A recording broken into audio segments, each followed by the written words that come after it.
La parole est à Maya Kari. Mes chers collègues, d'abord je suis contente de voir que cette délibération importante fasse, je l'espère, l'unanimité, mais en tout cas on a l'air de se diriger vers une unanimité sur cette délibération. Comme vous le savez, la ville de Paris est engagée en faveur des mobilités plus durables, pour une ville plus respirable, apaisée, où chacune et chacun puisse se déplacer.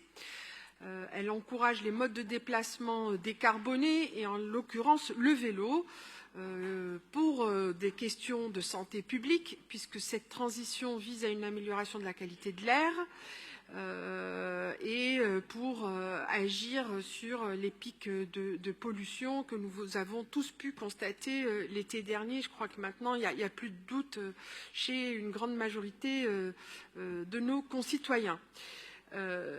Les problèmes que nous rencontrons au niveau des transports en commun, actuellement, avec des temps de déplacement travail-domicile qui ne cessent de se rallonger, nous montrent également, et encore plus, la pertinence de nos choix politiques de gauche depuis les années 2000 dans le développement du vélo à Paris.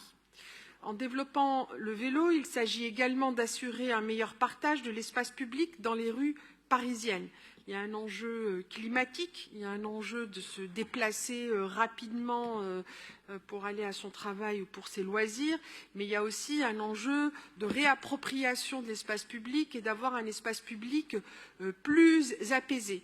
Et c'est le sens aussi de la votation citoyenne annoncée par la maire de Paris sur la hausse du tarif du stationnement non résidentiel des SUV, ces mastodontes motorisés qui constituent un danger pour les autres usagers et qui consomment une part considérable de l'espace public parisien et qui vont à contresens de ce que nous sommes en train de faire à Paris.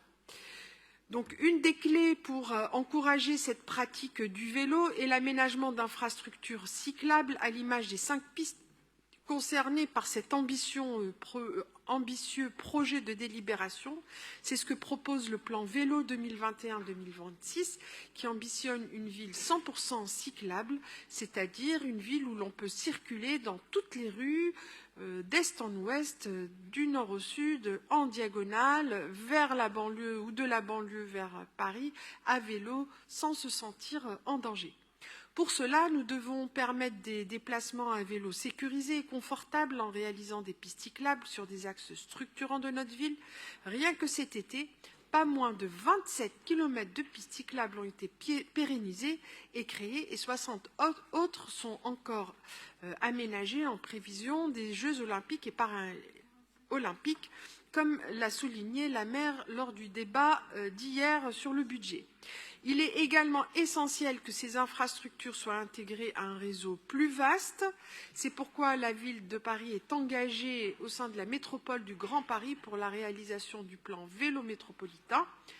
Cette délibération propose justement la signature de conventions avec la métropole du Grand Paris pour l'aménagement pérenne de 5 axes parisiens qui seront intégrés au réseau vélopolitain. Les financements apportés par la métropole s'élèvent à 2 350 000 €. 3 axes figureront sur le parcours de la ligne 1 qui relie Rueil-Malmaison et Noisy-le-Grand. Il s'agit du boulevard Malesherbes dans le 8e arrondissement, du boulevard Haussmann dans le 8e également et du 9e arrondissement et de l'avenue Belgrand dans le 20e arrondissement. Le boulevard de l'Hôpital dans le 13e fera partie de la ligne 3 qui relie Orly à Saint-Denis. Enfin, la rue de Charenton dans le 12e arrondissement appartiendra à la ligne 4 entre la place de la Concorde et Créteil.